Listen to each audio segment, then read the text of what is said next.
And I hand it over to you, Helena. Yes, thank you all for coming, and thank you for all of you here.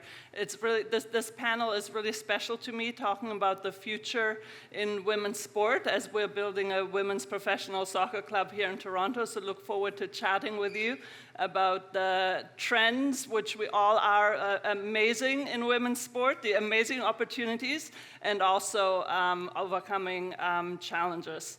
Leah, let me start with you. I know that bringing the WNBA preseason games to Canada was your idea, like a smashing success in Toronto in 2023, in Edmonton in 2024. So would love to hear the story, how you implemented that, like from a obviously great idea to bringing that to life in an established sports environment, in an established organization. Sure. So I've been with the NBA a long time. I don't know if I want to say it was my idea. There was a huge team that brings it to life. But my son, who was about maybe 6 or 7 at the time, I bring him to a Raptors game every year. We're at the game, and he turns to me and says, "Mom, why don't girls play basketball?" And I was like, girls do play basketball. We have a whole league called the WNBA. Like, what? And he pointed to the court and said, "No, they don't. I only ever see boys play." And it was the first time that I ever thought, you know what, I could probably change that. We could probably bring a WNBA game to Canada. And so that week, and it kind of hit me about how simple it was. Like, he didn't think they existed because he'd never seen it. And so that week we basically pitched it to the team in the office, and there were some people that loved it, there were some people that didn't, and we basically create an influence plan. Anytime you're trying to do something that not everybody loves, you got to figure out who you got to win over, and how are you going to do it. And we were lucky in that we had a new commissioner at the time who wanted to do new things, and so I called her, and we had a chat, and she loved it. And it was originally designed as a minimally viable test, so we were going to play at Mattamy Athletic Center. We were going to play the year the pandemic hit. So the reason that didn't happen was because the pandemic hit and we never announced. But I think that was the biggest blessing we could have had, because in the wobble, the whole kind of, all of the popularity of the WNBA growing during that window, when we were ready to play again, we were really ready to play in a much bigger way. And I would say we had the discretionary effort and passion of every single person that works on my team in Toronto. We're a small team. We're about 21 people based here in Toronto. And we had to leverage a lot of the NBA and WNBA infrastructure to make it happen. But we planned, and we had a couple of years to plan, really, in the end, for that first game. And I'm looking at Ashton Lawrence sitting here in the beginning, because she is in charge of all marketing for the WNBA in Canada, and really led both our PR, ticket strategy, and a big elements about how we brought it to life. And if you were in Toronto that weekend, hopefully you came to the game or you watched it. But we're really trying to change the landscape of sport in Canada, because I firmly believe that women's sport can be as popular as men's professional sport is today in my lifetime. And the only way you get there is by making it happen. Amazing. Yes, thank you so much. I was at the game. It was in Toronto. It was absolutely amazing. Such a great experience. Thank you. Keesa, you also brought something to life. You are on a mission to change the narrative of women in sport and inspire women everywhere to confidently create their own lane. You created Hoop Queens. Do you want to tell us more about it? Yeah. How that came about, and what its goals are? Yeah, so I started Hoop Queens in 2020. It wasn't a planned thing. It was more of I fell into it. I was a varsity athlete myself. I played basketball in PEI, so I'm a Maritimes girly. So I was away from the city for a long time, and every time I would come back, there was just no space for us to play ball. It was always I had to jump into a men's run, and it was like, oh man, I wish we had an all women's run. So it kind of started there. When I graduated in 2019, I started to coach young girls, and I was like, oh, I could be a mentor, I guess. I could be a coach. And I started to realize that these girls didn't really look at me as like a coach. They looked at me like a bigger sister, and like I really loved that aspect of like coaching. And there was not a lot of women who looked like me. Not a lot of young Black women in the space for coaching in basketball in Canada. And yeah, so I seen that as well as like a little bit of a gap. And then COVID hit, obviously. And with COVID, there was no gyms, and we started with a 45-minute all-women's run. And I didn't realize the impact that it had until I started to realize, like, whoa, like, we don't even have enough space for these women to run. And from then, I was like, okay, there's definitely a gap here in Canada. Like, our sports system is not set up for women to be successful. There's not even a space for us. So with that being said, I started to kind of build a roadmap of, how can we create more safe spaces on and off the court for women? And just like talk about the things that we go through as athletes. Like, we don't have enough spaces to like actually big ourselves up, or, what's the post-athlete journey look like? Like, everybody goes through this depression and nobody talks about it. So I think that's where like kind of the jump start to Hoop Queens started. And then I got the crazy idea. Let's pay women. It's not so crazy, but it's kind of crazy. In 2021 when I started with the idea, it was like, it's not a crazy idea, but it's like the first thing to happen, right? So yeah, I jumped into a call with my great friend Olivia, and she was just like, let's do it. And I found so much power in just like all the women that are around me. Just like, yeah, let's do it. Why not? Like, why not? So amazing. Yeah, thank you. Emma, you just, as Lance introduced you, you just completed your first professional season. You scored the first ever goal for PWHL Toronto, is that right? First ever goal. I was there as well, saw that on New Year's Day. This year, it seems like such a long time ago. But yeah, what did that feel like? What was that like? What has changed from, and how do you feel now that you're a professional athlete? Yeah, I never thought I'd be able to say I would play hockey for a living. Actually, I was centralized in 2021 to go to or try out for the Olympics, which is basically 29 of us moved to Calgary to try and make the Olympic team. And I remember just being so pumped that we got paid, like, at all to play hockey. I'm like, this is unreal. And I remember saying that to some of the older girls and them being like, Emma, do you realize you're 20, and if you were a man at the top of your sport, how many millions you would be being paid right now? And I was like, wow, that really opened my eyes. So that was kind of my spark and my moment where I was like, yeah, there's a big gap here. So being a part of watching this league kind of develop, seeing the girls around me and the women, how inspired they were to create this, how long it took, how much work they put in. I ended up just being one of the lucky ones that graduated college right into this wonderful league, and I can't even explain the experience it was this year playing in front of so many people on a consistent basis. The fans were dedicated. Everyone was so excited about it.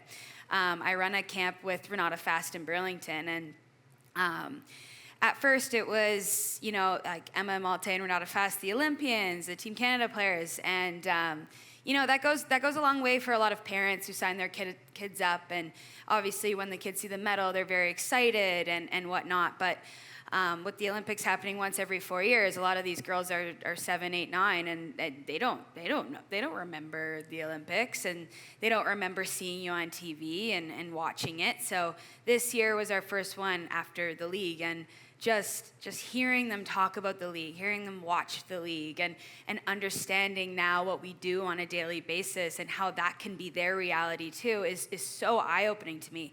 I had a lot of campers ask me like, oh, how many years have you played in the PWHL? And I was like, how many years? What do you mean? Like, it's the first every year. She's like, oh, how many years has Renata Fast played in the PW? Like, they have no idea. It's brand new. It's just a reality to them now, and just to see the effects of that is really, it's really cool. Yeah, amazing. Yeah, yeah. Hopefully that will be the norm for all of our daughters and granddaughters, that they see women's professional sport on a daily basis. Yeah.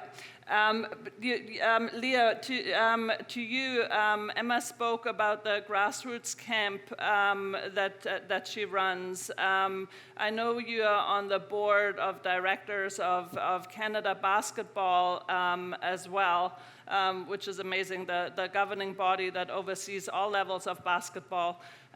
What role do you think do the grassroots sports play in promoting gender equity, and what are the opportunities there? Sure. So one, I'm going to say first, there are 3 basketball teams in the Olympics, Canadian teams competing in the Olympics. So the senior women's team, the senior men's team, and the women's 3-on-3 team. I hope you all make time to watch them. They're incredible athletes, and they're all already over in Europe getting ready to play. We partner, so the NBA, we partner with Canada Basketball to deliver youth programming. We really focus on entry level, sort of getting kids to pick up the ball and play for the very first time, teaching skills and drills. Basketball is a technically difficult sport to play for a child because you require a lot of coordination, and its fundamental movement skills are very diverse. So a lot, think of soccer. You need to be able to run. You need to be able to kick. And if you're a goalie, there's a few other elements, but it's relatively simple. Kids can play from a very, very young age. Basketball, on average, youth can't actually play it well until they're about 8 because their bodies are not coordinated enough to play. And so we created a curriculum with Canada Basketball that is age and stage appropriate. It's designed to be fun. It has lowered hoops, lighter balls. You're playing games in like the 5-6 range that are really about teaching those fundamental skills. So think about power when you jump, lateral movement going side to side, being able to stop and pivot. So key elements of the game that are important that you need to put together to be able to actually play the game well and play it the way that you see our professional athletes play it on TV. And I think that is a big difference maker, because when kids join a sport and they don't have fun, they don't stick with the sport. And so we're really, really focused on making sure that it's accessible to every kid that wants to play, and from a couple of different ways, but also that it's a fun experience, that they're going there, that they're building community, that they're having a team, And so our program is really skills and drills oriented. Last season we piloted, and it's co-ed, so it is girls and boys. We put both the junior NBA and WNBA logo on everything we do for under 12. For kids over 12, last year we actually piloted in Winnipeg junior WNBA and junior NBA leagues, and so this is 5-on-5 recreational play. I was talking with Hannah, who's here actually, from Layup earlier about the Jumpstart report, and how there's a lot of missing recreational play for basketball in Canada. I think it's absolutely essential for kids to be able to play the sport they love. If they don't make their school team, there should still be places for them to play, and it's missing. And so we've piloted that project. It was so each kid got drafted to a junior W or a junior NBA team. They participated as that team, which was really cool. They played a full season. There was a championship and an ultimate winner, but it was still recreational. So if you're a parent like me that is incredibly busy, you knew that you were going on Tuesdays and Thursdays, and those were the nights that you were playing, and you didn't travel anywhere. You didn't have the cost of travel basketball, which is very, very expensive, and we're keeping kids playing in sport. And so I think that the opportunity that the work that we've been doing on the WNBA side has provided to us is now to look at what's missing in girls basketball that we really need to lean into as we bring a franchise here in 2026, and we continue to build that brand. And so we're working on curriculum that is really adjacent to basketball. There's a lot of curriculum that exists about how to coach girls basketball differently than boys, how to make sure that there's proper bra fittings, like things that really matter in terms of having girls be comfortable and be successful. A lot of parents don't know that that's something that they need to be focused on.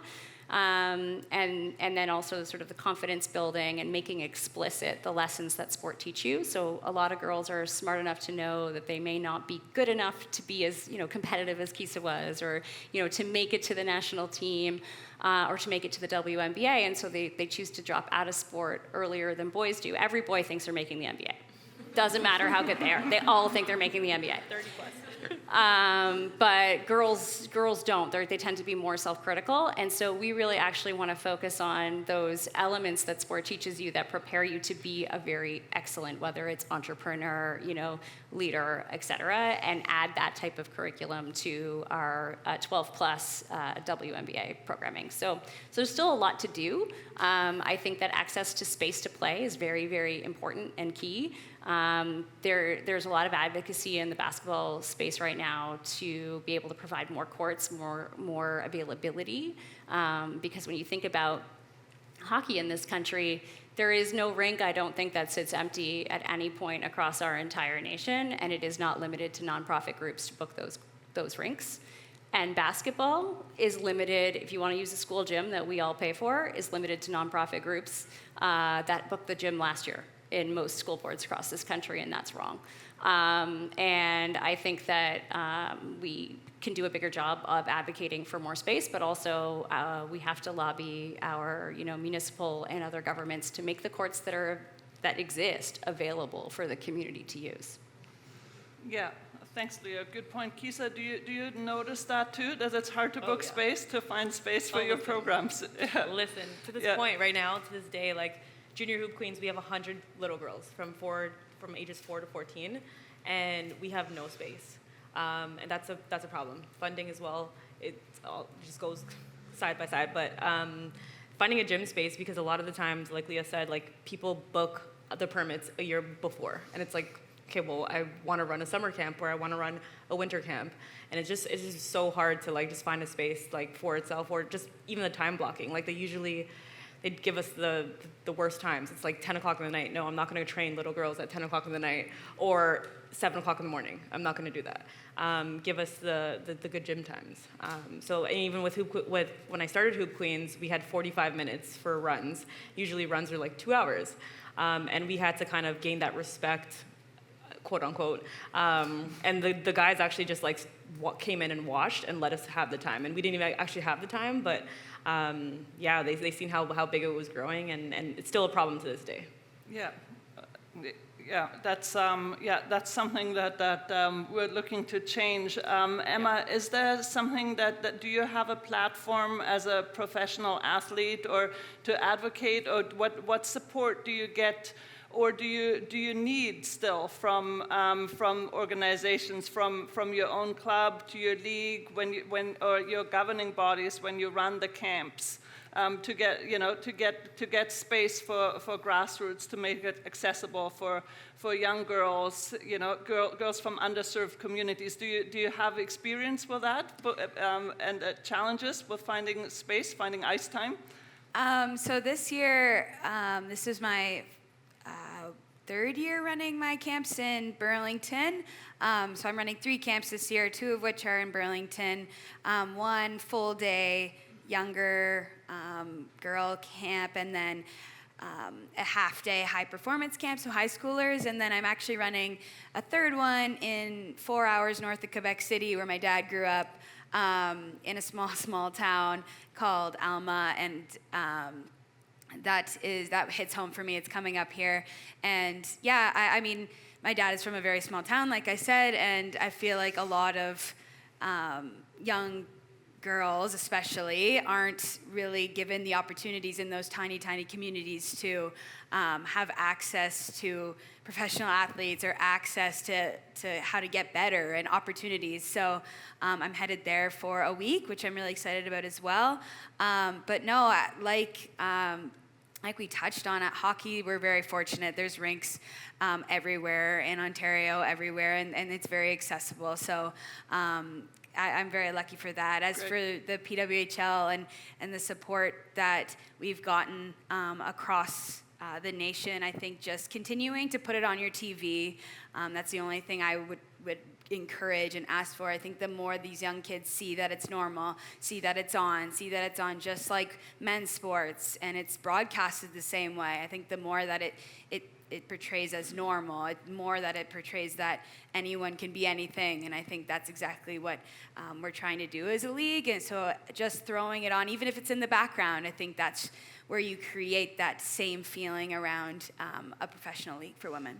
Yeah, I love that. That not just, yes, of course we want to grow the viewership because we want the partners to get what, a return on the investment, but also, yes, the most important thing is that we make it normal for girls and boys and everybody to see the women's sport. I love that.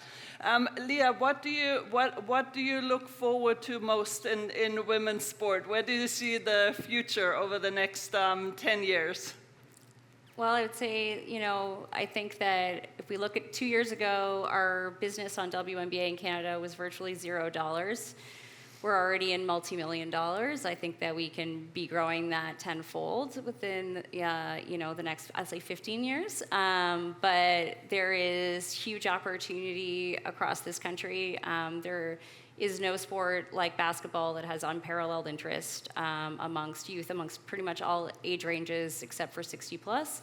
And that bodes really, really well for the future of the sport here in Canada. I think that, the thing I'm most excited about is us just trying new things. Like, one of the best things about my job is that we're in a tiny country, and we have the freedom to pilot ideas that don't exist anywhere else in the world and see if they work. And so, we built a whole set of assets to sell around the WNBA with no players and no teams, and people bought them. And so if people will buy that, like, what else can we do? And so really the challenge is every day, like, what might we do? How far can we push ourselves? What else can we do with, keeping the passion for the sport, the hero of the athletes? Like, those are the things that matter the most to our fans. So keeping those centered, but like, what else is possible?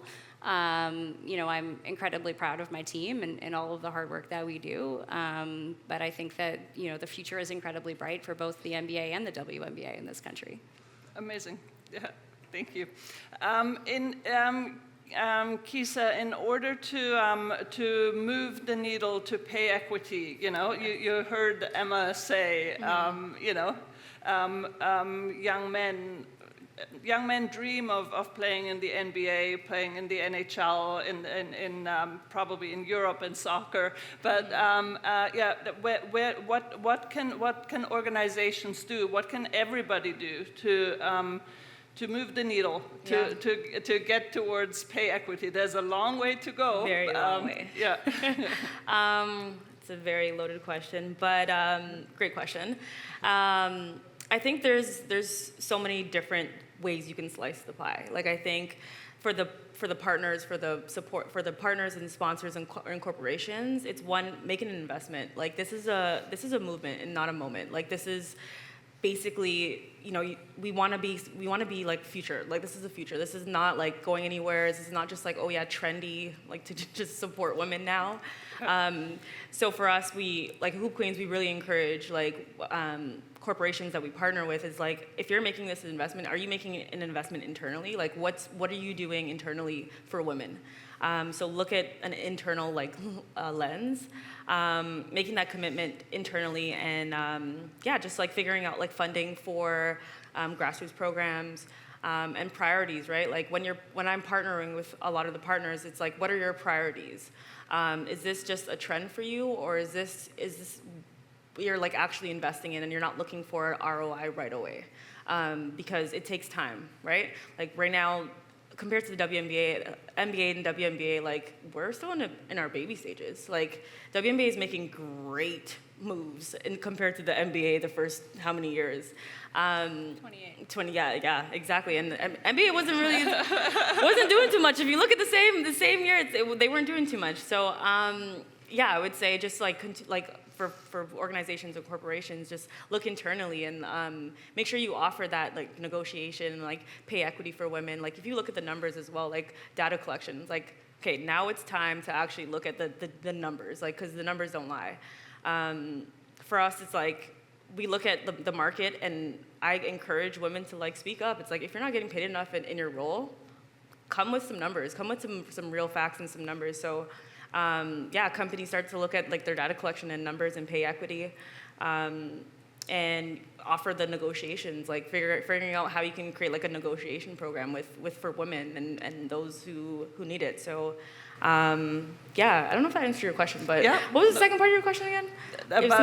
Go ahead. No, just about Pay pay equity. equity. How do we get there? What can everybody do? But as you say, it's a movement. It's not a moment. Yeah, you know, exactly. and it's not going away. It's here to stay. Women play professional sports. Women get paid. That's the way it is going forward. So, Emma, you professional athlete, absolutely amazing. During your first season, what was one thing either that you found surprisingly challenging or positively surprising that you didn't expect? Do you have, if you? Yeah.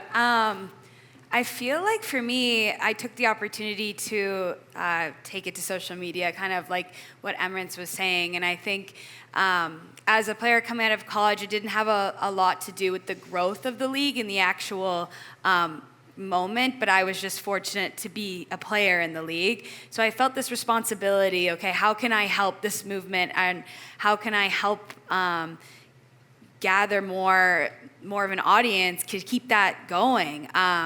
And I love social media. I think it's super fun. I love sharing my personality on there. I think it's awesome. And I think a lot of young girls struggle with seeing social media and how to be themselves on there. And I really wanted to try and be a role model as much as I could on TikTok and on Instagram to try and be my authentic self on those platforms. Because everyone knows, like, when you're going to post a TikTok and you're actually talking in it, you're like listening to yourself, you're like, oh my goodness, like, is this actually what I sound like? So I think for me, just the response of it and how positive the response was for a lot of us out there on social media. I think that when you see the signs in the crowd, you know, like they're watching, they have signs that relate to one of your TikToks or a sign that, you know, like that's interactive. And I think for us that we're playing this league, we do have that responsibility that can be challenging at times to balance the both, but I also think it's such a privilege that we get to play in this league as professional athletes and just continuing to use what we have in this opportunity moving forward. Amazing. Thank you so much. And thank you for being a role model on social media for everybody as well. Let's thank our amazing panelists, champions of women's sports.